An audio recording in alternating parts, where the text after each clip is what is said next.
বাস স্পোর্টের যে কাহিনীটা দেখছেন সিসি ক্যামেরায় শ্যামলী পরিবহনে, তখন দেখেন ওদের মেম্বার একটা পিছে গাড়ি ব্যাগ দেওয়ার সময় যায়, ব্যাগ দিয়ে তখন গাড়ির গেটে উঠে, তখন ড্রাইভার কয়েল তখন গাড়িটা বাউলি দেয়, বাউলি দিয়ে সামনের চাকার তলে ওই মেম্বারকে ফেলে চাপা দিয়ে তারা চলে যায়।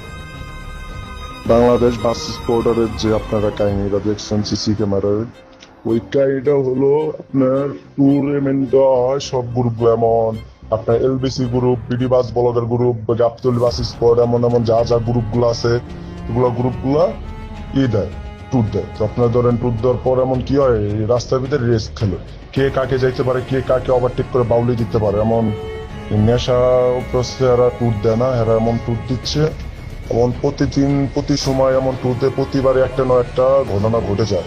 তখন আমরা বলি ভিআইটির থেকে এটা ঘটনাটা ঘটছে, এটা নিষেধাজ্ঞা দেওয়া উচিত। কেন আজকা মানুষ মারতেছে, কাল কেমন আছে, কক্সে গাড়িগুলা চলে, স্লিপার মিলিপার তাদের উপর দিয়ে উঠিয়ে দিতে পারে। এমন কিছুদিন আগে শ্যামলী গাড়ি হলো আপনার ধরেন শহীদনগর বাউলি দিয়ে শহীদনগরের যে পিলার পিলার ভেঙে ভিতরে ঢুকে যায় ওটা গেলো। আর কথা হলো যে নিজেদের মেম্বার মেরে গাড়ির চাকার তলে চাপা চাপা দিয়ে চলে যায় পলাতক। এটা আর হলো মেন কথা হলো, আমাদের কথা হলো বাংলাদেশ রোডের ভিতরে এগুলা ট্যুর না চলাই ভালো, বিআইটির থেকে এগুলা ক্যান্সেল করলে অনেক ভালো হয়।